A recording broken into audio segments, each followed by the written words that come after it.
Library Board and appointing Bill King to the Commission on Aging.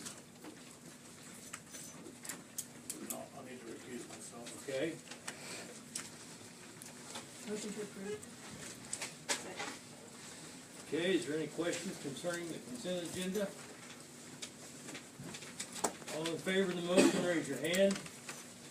All opposed, same sign. Motion passes 6-0 with one abstention. Okay, do we have any council member reports? Mayor? Yes. I have a request to make, and it's probably not gonna be very popular with some of the staff, but, I didn't get on council to be popular.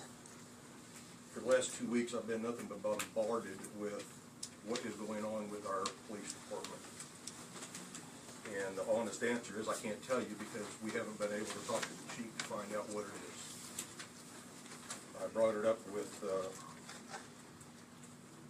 staff and a couple weeks ago, and I was told this would be something we'd have to talk about in an executive session, which I think would be fine. But the law says that we cannot talk about department policies in an executive session. It has to be done in an open session. This is a personnel matter. Personnel matters are handled in executive session. Personnel, but we want to talk about, I want to know why our department is having problems. And I'm told, the chief has been told, he's been told that he's not allowed to come and tell us what his problems are.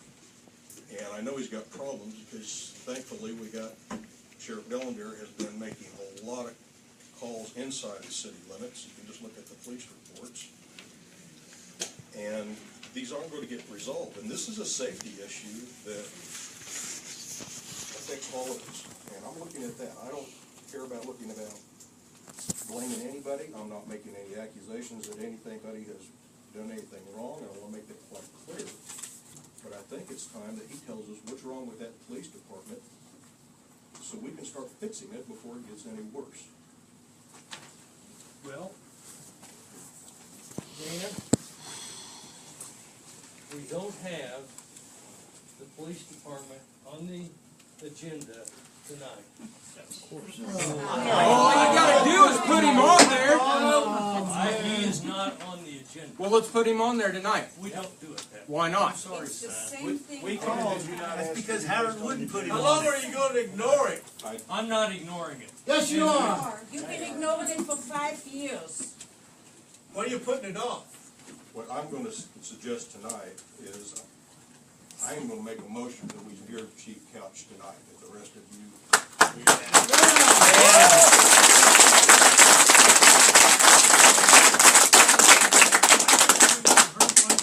We need to hear both sides. I'm going to second it on the basis we need to hear the chief's side. Thank you. Amen.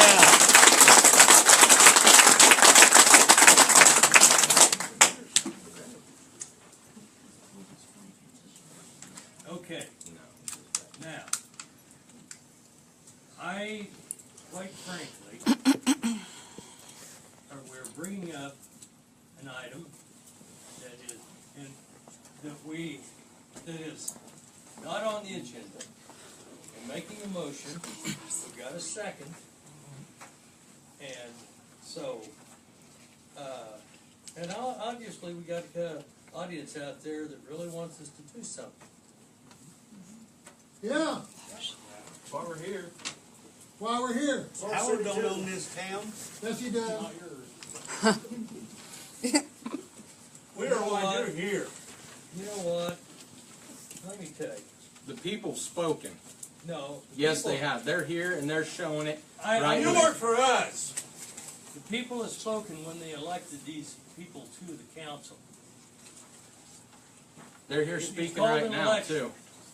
And To uphold what the people want. People are here now. part of the people are here now. Leslie? Yes, I served on this council 19 years ago. Did the chief ask to be on the agenda today? The chief did not ask to be on the agenda. I believe that it. a I The see chief it. did not ask to be on the agenda. He got told he couldn't be. Yes. Who told him he couldn't be? Howard? Howard didn't tell him he couldn't be. That's Can not Howard right. put his hand on the Bible and swear to that? He could swear to it off or on the Bible, but he did not tell him he couldn't be on the agenda, am I right, Howard? That's correct. That's correct. Mr. Mayor, Okay, wanna I tell the told people in the- Dana. I wanna tell the people in the audience, let's not let this get out of hand and start accusing things that we're not, don't have the facts. The facts need to be brought forth, and that's why I wanna have the chief come up and tell us what's wrong with the department. I don't wanna really see, make accusations and point fingers at one person. Just tell us what the problems are. Because those things can't be discussed in an executive session. And when I found out the executive session tonight had nothing to do with the chief, I think, okay, we shouldn't let this drag I out. understand what the executive session's about. Yes, I do. Danny, did you not ask that he be placed on the agenda? Dana asked me, and I said no. Why? Why? You said nobody asked to be placed on the agenda, Mr. No, Mayor. that's not what. You just said. That's what you said! No, You're telling me okay. that He just lied. what you said. You're saying that Jim, that's can't not ask for right. agenda placement? What was said was Howard told the chief he couldn't be on the agenda, and that's a lie. What are we hiding from? Yeah, why don't we just let him talk? I mean, what's it hurt? What are you hiding? Talk. What am I hiding? What are you Oh my hiding? God, I've been hiding it Well, for 18 years. then Really let him have. get up there. We know that. Mayor, Okay. Mayor, I mean, it's making you look silly not letting him come up when everybody wants it. Mr. Mayor, let's just ask him if we he want has to to do go to council. what's right and what's legal. The city council has rules for meetings. That's right. If he's not on the agenda, then let's go ahead tonight with your regular city council meeting, and let's schedule another special meeting or next month's meeting or whatever, but let's schedule it, and let's have the chief and the public can come back, and let's have a meeting. But we've been asking for weeks. We can He's find- not been asking for weeks to get on. But Let's he do asked for you let's to do get it on right, the let's agenda get it on the tonight, agenda. so it needs to be Schedule on it for there. tomorrow. There's a motion pending. Exactly. was an He asked for article it to in be the on Great Now, Tribune. I will run this meeting. Okay? Okay. Now, we do have a motion on the floor, and we have a second. And what was the motion?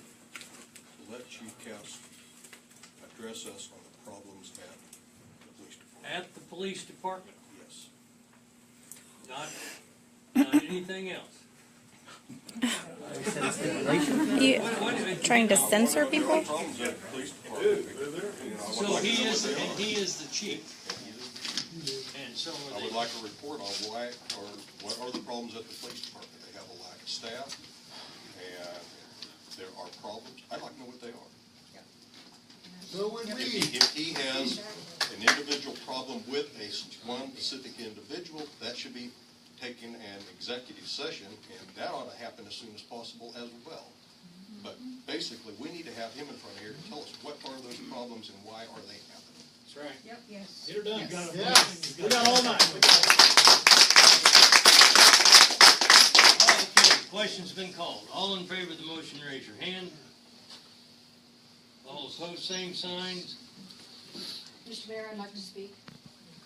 I feel that you are absolutely correct, that it needs to be put on an agenda item, and that's when it needs to be taken care of at that time.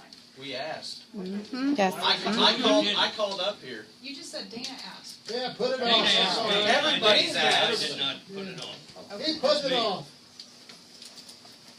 We all want to hear it. Let's have a special session then. It was 4 to 3. So it just passed 4-3, right? Yep. Let's do it. Yeah, it was past 4 to 3. Chief, get up here. Oh, that's nice.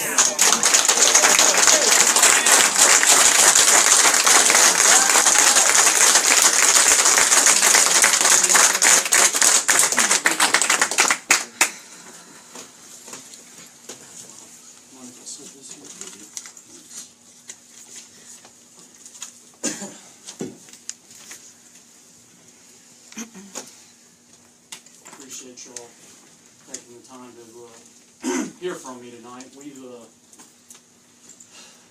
obviously got some big issues. soon as my PowerPoint gears up here. May I have the next slide, please? Okay, so the first thing I want to do is kind of identify the problem. I think we all generally know, but the Great Bend Police Department, it's no secret, we experience a really high volume of turnover. That's not necessarily unusual for a department our size. You may lose an officer or two a year, but sometimes we get so extremely low in manpower that it's just not possible to provide an adequate level of law enforcement to the community. It gets into a situation where you have to work the officers like dogs just to try and keep the streets covered. We're in a situation like that now, so that's what's going on. We may lose more officers on top of that. Slide, please. So, one thing I want you to understand is that this is a historical cycle. This isn't something that's brand new. It's been going on for very likely decades. This is not a comprehensive list of where we are year from year, but it does give a very, simple to understand overhead picture. I've got one guy over there that was hired in 1998 as part of a 7-man vacancy. So when he was hired, we were down 7 people then. Fast forward to 2003, another guy that was hired as part of a 6-man vacancy. Probably stuff that happened in between there, but again, this is just all picking pieces here and there. Fast forward to me. When I got here in 2015, early in the year, we were already down, we had 4 officers that were in the academy. That means they were freshly hired. That means that we were down 4 officers before that happened. 2 years later, 2017, now we're short 5 officers looking for hires. So the point I want to make with that is that this isn't a new problem. This is something that's cyclical. It's been going on for a long time, and I suspect that if you did a very thorough analysis of it, this is something that you could put on a graph. It's something that you'd see a little bump here and there, and then you're going to take very deep dives and then climb your way out. Little bumps and very deep dives every couple of years. So there's something that's built into our system that is causing this and has been causing it, again, for a couple of decades. Please? Pardon me, there's about 50 people back here. They want to hear too. They can't hear. Can we put a TV back here? Come in and sit down. Come in and sit down. They can come in and sit. Young people, come sit on the floor. Come on in. People have the chairs. Come on in. You taxpayers.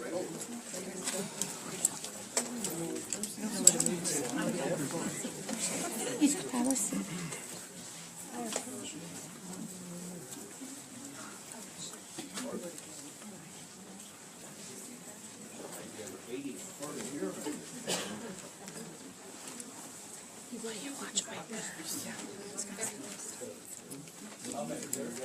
Come on, I'm not sure. Mark. Does the Mark. sound system work? No, it doesn't. Here, here's an offers. No. Here, there's a chair right here. It's right there. Go ahead. So again, this is someone... Quiet down. I understand. You sit down and quiet down. So again, Holy smokes. You can right there. Thank you. So again, this is something that is cyclical. I think another thing you have to understand when you're kind of seeing what goes on here, when we get down in those really deep trenches like we are now, I call it cyclical burnout. So because of our manpower, we don't have to lose a whole lot of officers before we get to the place where we have to really start kicking the guys that are still there to come in and fill the streets. We can't just absorb those losses very easily. So when we lose officers, the remaining guys, they've got to work overtime and days off to cover these shifts. So if people are leaving in the first place because they're tired and burned out, now the ones that are still there are working harder, they're tired and burned out more. It's kind of it's a self-reinforcing cycle. So it's a vicious cycle. So slide, please. So I wanted to look at this over, as this has become a work in progress, but when I really wanted to try and figure out what's going on here, I wanted to do it as scientifically as possible. And by that I mean that we want to avoid any kind of bias. We want to avoid a situation where, I don't want to come to a conclusion that's what I want the conclusion to be. I want to find out what the problem really is. So, you wanted to, this obviously isn't a science project, but we wanted to be as scientific as possible. So the first thing that you do when you're looking at something that way is you establish theories. So you'll see in a minute, I've got a couple of theories of why this happened. I've got different reasons for including the different theories. And then you go in and you try and test those theories as best you can. You look for evidence for and evidence against each of the theories. And then at the end, we weigh the evidence and we reach a conclusion as best we can. Please. So these are the three theories that I've really looked at. The first one would be workload. So we try to talk to guys anytime they leave, whether informally or formally. And based on some of these interviews and on my own observations, people are leaving for a lot of reasons. There's no single culprit for every time here. There's going to be a lot of different reasons. And that's been true of the most recent ones, but one thing that does seem to come up repeatedly across the spectrum is they'll say things like workload or caseload or maybe a different lifestyle, things like that. So when you're talking about workload, for us, what you're really talking about is manpower. Because if an officer is handling a certain number of cases and you want to take that number of cases down, the only way that you can do that is by adding officers to spread the wealth of that caseload, so to speak. So that was one thing I wanted to look at. Another thing was compensation. I think any time that you're talking about hiring, retention, stuff like that, that's something that people look at, and for fair reasons. That's been posed by some people as perhaps a factor in this. So look at that as well. And keep in mind when you're talking about compensation, it's kind of a moving target because there's a lot of factors to that. You're talking about not just pay, but promotion pay, insurance, retirement, a lot of different things. So that's kind of a hard thing to wrap your mind around, but I did look at it as best I could. And then finally, the last theory that I wanted to test was whether there's a harassing workplace, whether there's a hostile work environment that's driving people away. That has been posed as perhaps the de facto problem of what's going on over there, and so I really wanted to examine that. And that came from the fact that, as the PowerPoint says, the most recent person to leave, they advised they were burned out, they didn't like working with some of the supervisors. So if I could have the next slide, please. So the first one, this idea of whether we have inadequate manpower or not, that was probably the easiest to test. I like that because anytime you can use numbers and math instead of just guesswork and opinions, that's a good thing. There's plenty of numbers that we can use here. I analyzed this two different ways. I want to preface this by saying that this isn't something I made up in my basement. It's not something I got off of the back of a cereal box or something. I spent 7 years getting my master's degree working on statistics and other things like this. Been to Harvard Executive School. I've also been to the Northwestern Institute for School of Police Staff and Command, and that's where I learned this stuff. So these are universally accepted things in the law enforcement profession that I'm kind of using here. So the first thing that I looked at is when we try and compare department to department, you have to compensate for size. You got to prorate. You got to look at a ratio. So what we ask is not how many officers do you have in your department versus how many I have in mine. We ask how many officers do you have per 1,000 citizens? So based on FBI data that's relatively recent, the Midwest, our region of the United States, the average ratio is going to be 2.6 officers for every 1,000 citizens. If you do the math on Great Bend's, ours is 1.8 per 1,000 citizens. So to kind of put that into perspective for you, to get to and again, this is an average. This isn't what it shouldn't be. There's some places have more, some places like us have less. The 2.6 is that average. If we wanted to get to that average, we have to add 13 officers to what we already have. So don't take that as gospel. Take it with a grain of salt, because what's good for one place may not be good for another. If Town A and Town B are the same size, and Town A is eat up with crime and Town B is Mayberry, we probably don't need the same number of police officers. That's common sense. But this does give us kind of a good gauge just to get a really general view of where we stand. So the next thing I did was an analysis of our call load data from 2016. Now this is, this takes days to do. What it involves is you pull the data for all the calls you handled in a year. And then you look at the type of calls and do some math, and it factors in how long, like actual hours, that it should take for your department to handle those calls throughout that entire year. And then it factors in things like vacation time, that officers are going to be gone, court time, things like that. And then it even factors in the fact that we're not doing it we're not just out there going call to call answering reports. We want our officers to have time to be out patrolling and things like that. So this factors all of that in, and what this said was that, slide please, that we would actually need to have 28 officers working patrol in order to answer all the call load and do what we need to do. We actually have 20. We're a 30-man department. The other 10 are doing other things. We have a 20-man patrol division, and we would need to have 8 more according to this formula.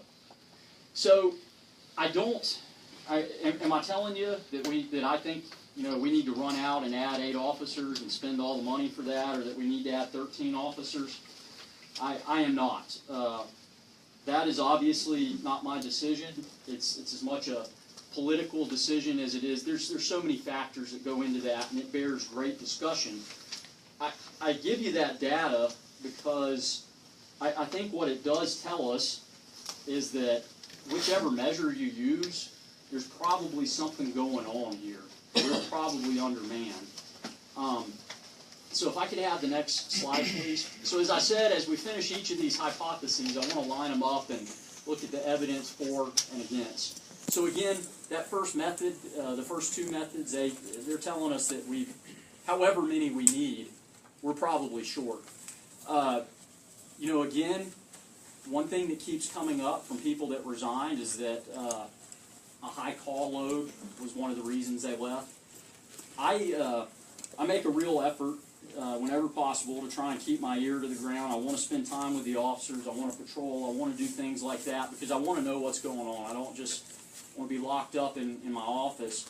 And, they do. They talk about things like, this is frustrating. I want to have a personal life, things like that. And I think something that's worth mentioning when we're talking about this particular issue is that one of the things that science tells us about the millennial generation is that they seek a work-life balance. That's a gross generalization, but that's the kind of people, that's that generation that we're pulling from for our workforce. So I think it's worth noting that this may be something we should take note of.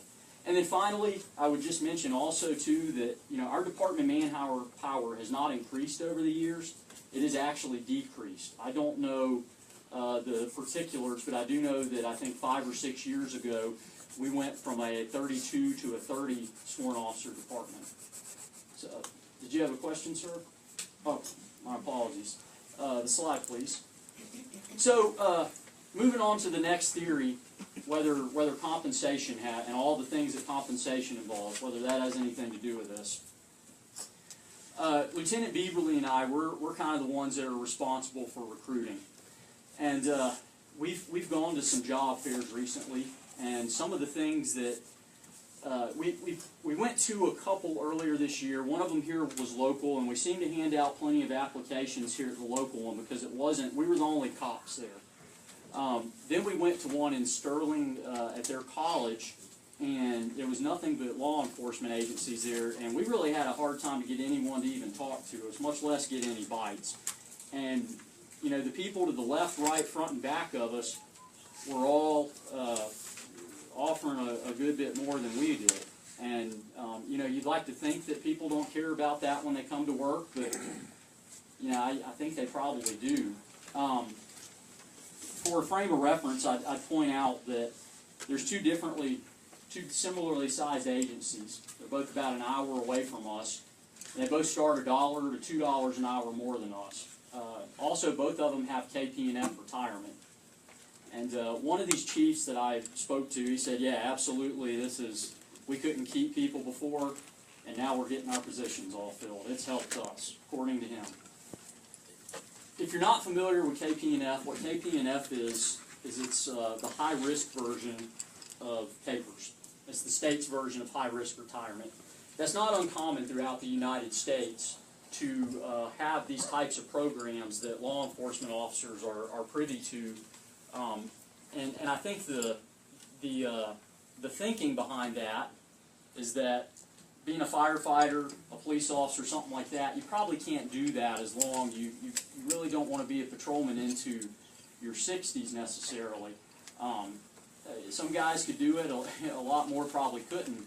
So that's where these things come from. So to kind of compare, with a KP&F retirement, you would work maybe 25 years and then you'd be eligible to go ahead and retire with a guaranteed lifetime pension. Whereas under our program, you could work for another 10 years or more and you're probably still going to get less payments than you would off of that pension. It is much more expensive. I'm not saying that this is a panacea here that's going to solve all. It is absolutely much more expensive. I'm just telling you that that is the reality of what we are competing against now. So a little more information. We did hold tryout days in both January and February. On these days, what we do is we run the whole gamut. We normally will send out, 15 applications, and we may get 8 people to show up, and then throughout the day, as different tests get done and stuff, people will get weeded out, and then there's a few that make it to the interview. So we did this twice, once in January, once in February, and out of all those people, we couldn't hire anyone. And this isn't because I was being picky. It's not because I have super high values. At this point, we would have been interested in pretty much anyone. But after we weeded out people that for various reasons could not come and work for us with all the standards to be a law enforcement officer, that's what we ended up with, nothing. A little bit more kind of anecdotal evidence. After we had this last resignation, we had an emergency meeting with all the department supervisors, and Mr. Partington came to that.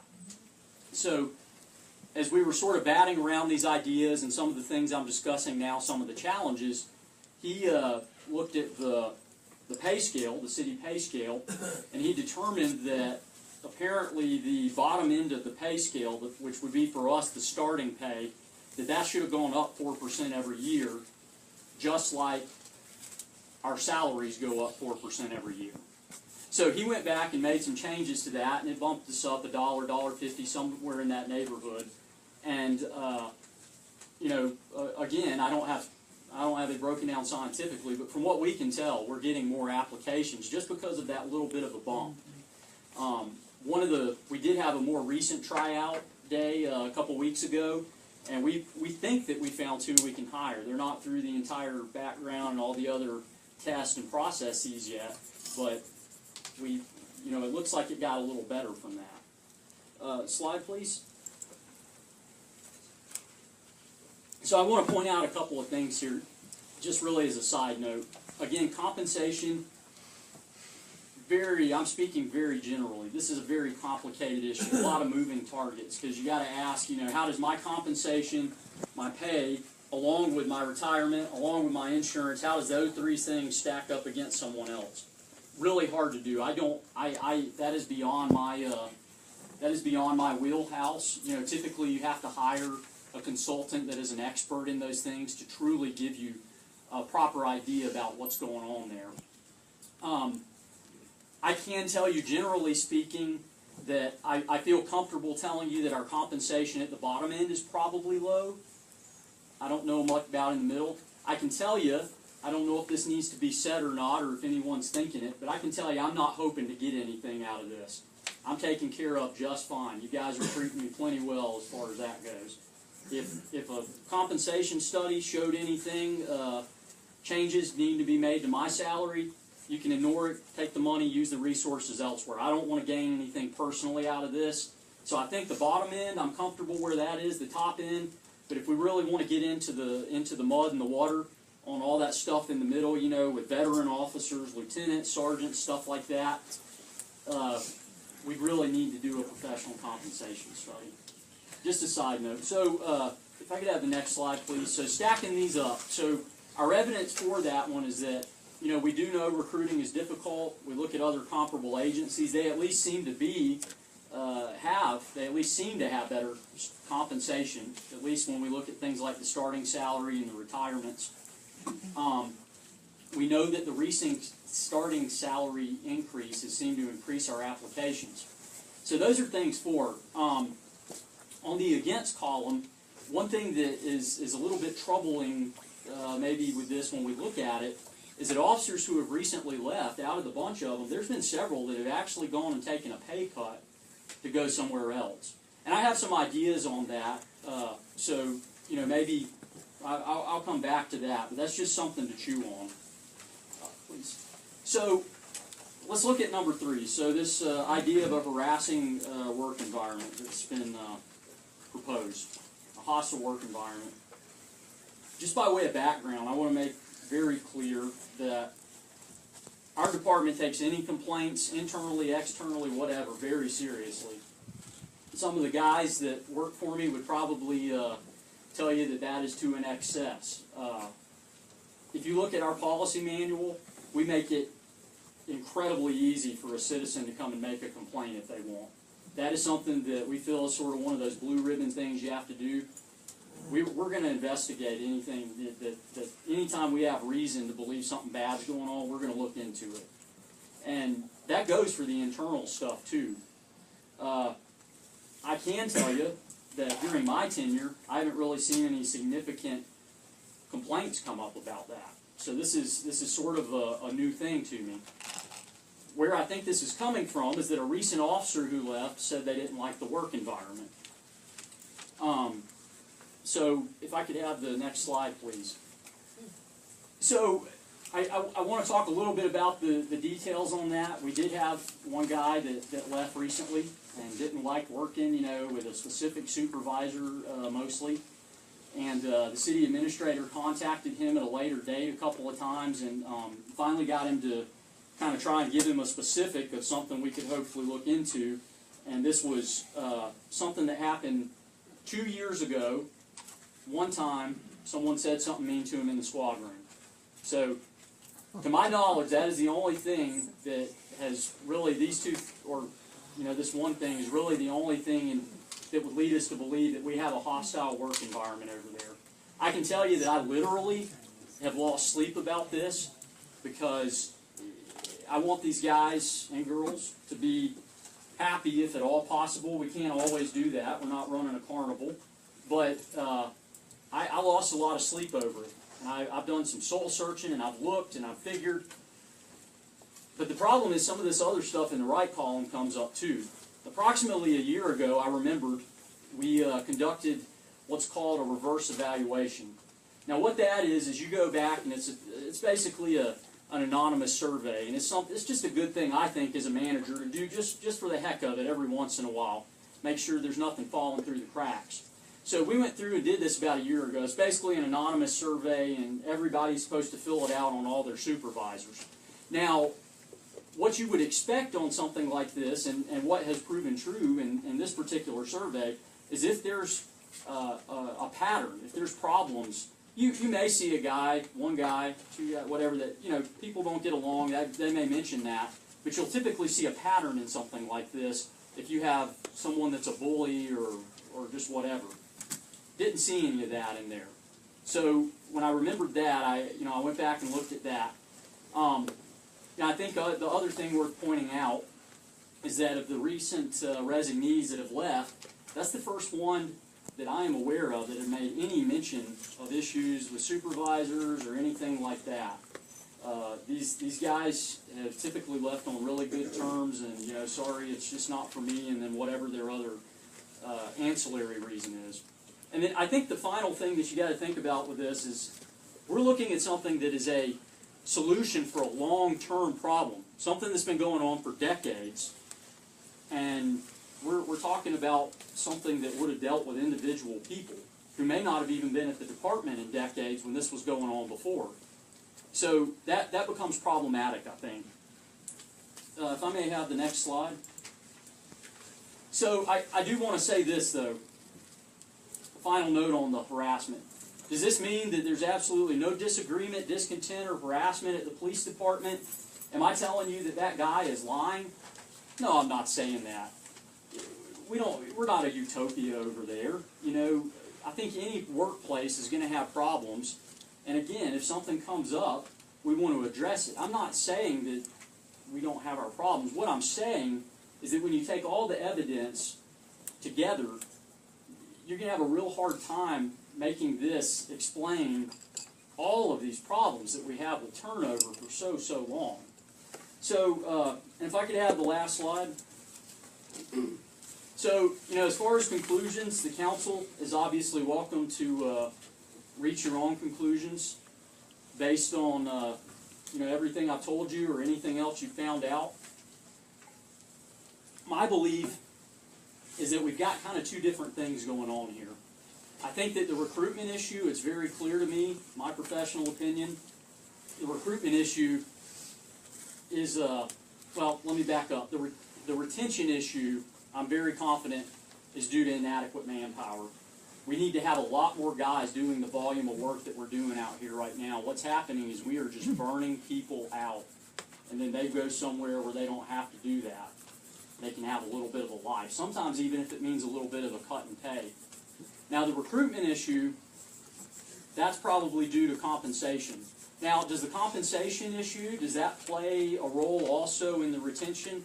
Yeah, probably, but not as much as, you know, that's going to be causing more and more of our recruitment issues. So we've got this one issue that we're losing people quick, and then we got this other issue that we can't replace them as quick as we're losing them.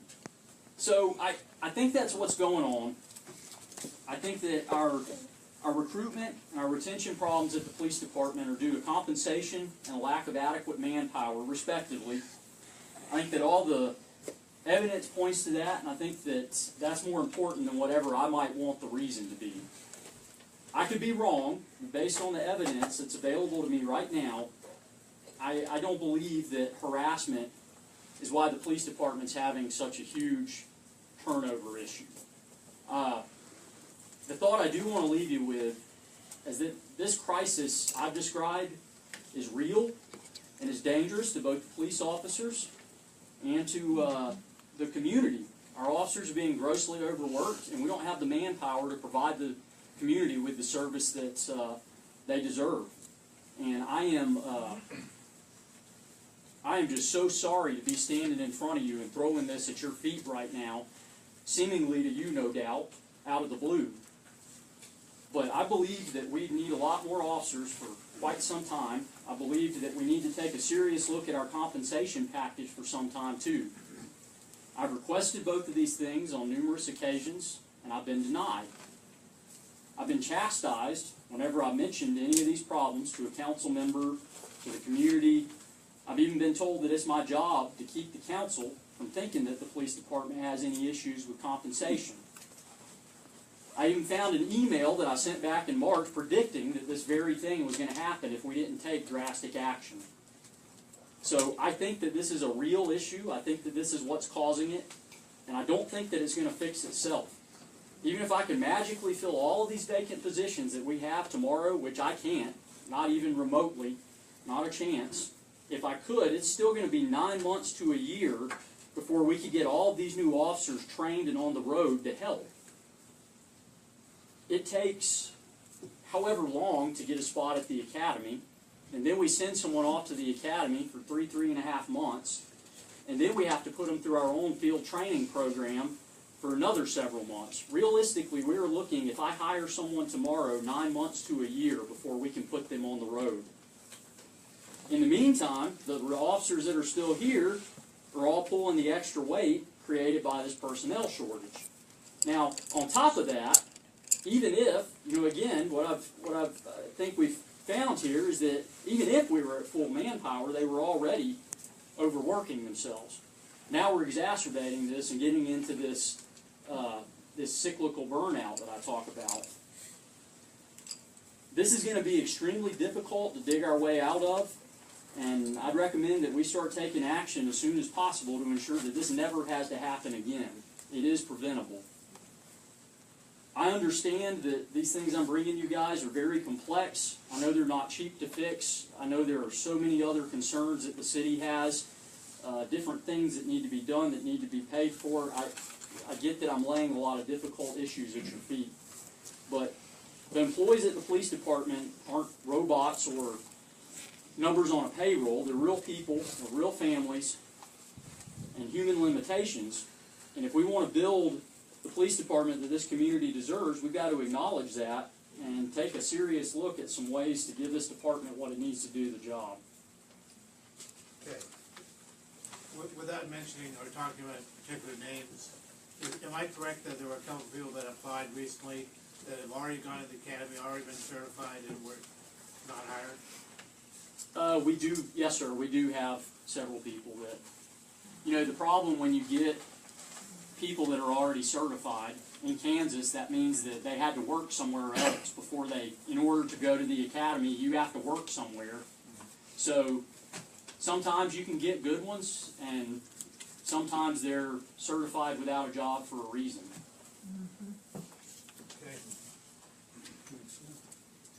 Okay. A question. How much do they lose, like, training these people with the high turnover? Like, is there a way to calculate the amount of money we're throwing away by losing these officers after? There is. I don't have that number in front of me, but, again, you're putting someone on the payroll without getting any use out of them for 9 months to a year, so there's certainly that. Jim? Mike, can I just throw something out that's germane to what the chief said? It has to do with workload. When our business was burglarized, I pulled the FBI crime stats for Kansas, divided the raw number of property crimes by 1,000, and Great Bend has, depending on what year, second or third highest property crime rate in the state, second only to Coffeyville, and we're 70% above the national average. Now, I know there's a lot of factors that affect that, but what he's talking about, when you have that kind of a caseload and you're undermanned, and you've got that kind of property crime to try to Actually, Jim, we do understand. It's not like we don't understand. Well, we do have budgets that we do have to get to. But most people don't know that we're in a race with Coffeyville to have the highest property crime rates in the state. I didn't know I was in a race with Coffeyville. Okay. We are. We have heard the chief, and he's been able to make a presentation to us. Yes. Leslie? Yes. I started on this council 19 years ago. And I can't remember if Aline and Mike, if you guys had come on when we brought in Jim Spar, yes, I remember very, Okay. very, very well. Very well. Okay, we had lots of meetings. We had officers who didn't know what to do. They were threatened with their jobs by our administration. I don't believe, Leslie, I don't believe so. Oh, excuse me. Excuse me. Because I was part of that. Let her talk. Excuse me. I had officers who felt the need to come to my house, drop off letters, information, under cover of darkness, because they were threatened with their jobs. Yep. So don't tell me that. My wife was the You same said the way. administration. Okay, now, I'm sorry. We have heard what the chief has to say, and that's what Dana asked for. Just have one And more so- question for you. Pardon? I have one more question for you. Okay. In your opinion, what do you think is the first thing we need to do as a council? I think we need to commission a compensation study, and I think that we need to, we need to find some way to start addressing and looking at what we want. Again, it's not my decision, but we need to start talking about what you guys want to do about this manpower problem. Okay. Mr. Mayor, I have a question. Yes, Aline. Chief, has any of us ever said that we don't want you to fill this position? Has anyone ever told you that you cannot fill those positions? I haven't answered. No, I asked the chief. By us, do you mean you, or, no council person is not. It is not, the problem, and and again, I apologize that I know this is probably new news to most of you, but I don't get to decide whether I get through the filter or not. And now that I've... Explain that to me. I don't know what you mean. I mean, Howard won't let me tell you. It's my job to, I've even been told it's my job to keep you guys from asking too many questions. We want to know. Taxpayers want to know. Okay. I'm sorry. We're out of questions, folks. No. Oh, he had a question. Oh, I don't think so. Sorry, I'm sorry. This is council meeting. Council people have the floor. Whatever.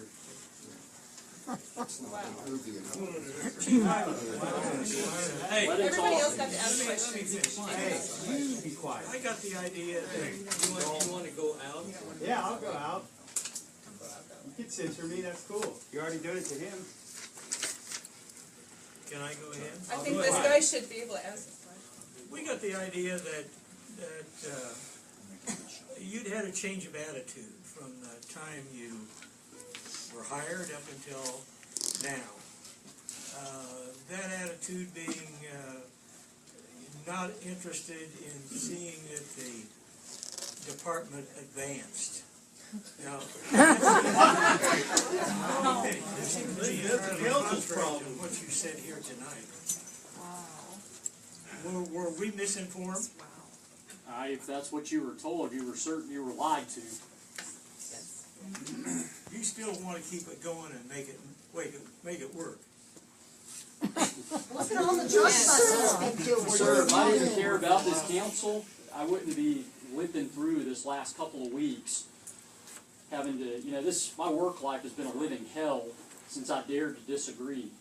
I would most certainly not be here tonight if I didn't care for this department, if I didn't care for this community.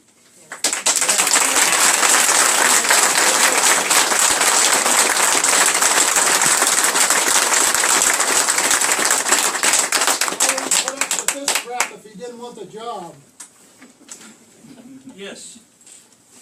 I actually wrote a letter to ask to be able to talk to the council, and my whole thing has always been with the adversarial approach to the people that you employ to be the governing body of the town. And I can understand that there's really hard decisions to be made, but if you refuse to listen to the people that know what they're trying to tell you and have the experience and the knowledge, that's why you hire them. Why would you not listen to what the man's trying to tell you and take that desired action rather than be worried about telling this dude to shut up? And the last time I came here, you so eloquently told me to shut up twice. Yes, you did. After you sent me a letter to come here, then you treated me like an ass in front of a herd of Boy Scouts the last time. So I wrote a letter and came here this time. And if you do not remove the adversarial approach to try and interact with your community, then you're never going to get anywhere. And you got to look back to go forward, and you guys don't seem to understand how that works. I'm living off a swing blade and a machete mowing my lawn, and I'm tired of being bulldogged about my yard and attacked, my yard, everything in it stolen at police point without process, due process, diligence to process, or a warrant. And that shit's getting old.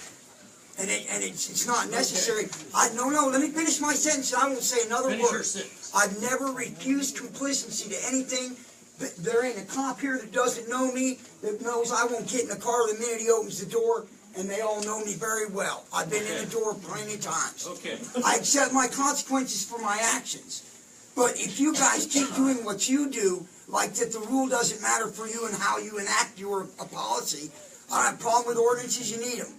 But your enforcement tactics are bullshit, and it's got to stop. I'm sorry, it's really got to. Well, it is. I've got 30 years of doing it, and I'm really tired of it. Okay. No, it's not okay though. It is okay. Because if you don't get rid of the adversarial attitude that you have, you're never going to make forward motion, and he's not going to be able to hire nobody. He's still the mayor. But still, you know what I mean? That's your problem. Who wants to come here and get shot? And that's cool. That's just all I had to say. And I brought my tools to show you how I got to mow my lawn. And I'm good. I'm going to go out because calm down. Okay. I gotta go out here. No, actually, now, we have heard what Chief has to say. That's what we were asked to do. Now, we are going to move on with the rest of the agenda. We can take questions all night long, but we've all heard it. Dana got his question, Brock got his question, Alan got her question, we're done. Thank you, Mayor. Thank you, Chief.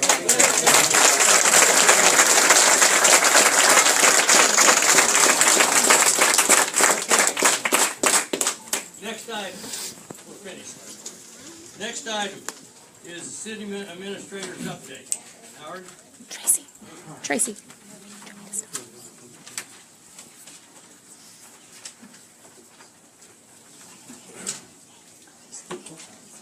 Police department tells us that they've been busy, including several mental health custody this past weekend, which officers had to subdue a subject. Last week, the officers had to apprehend a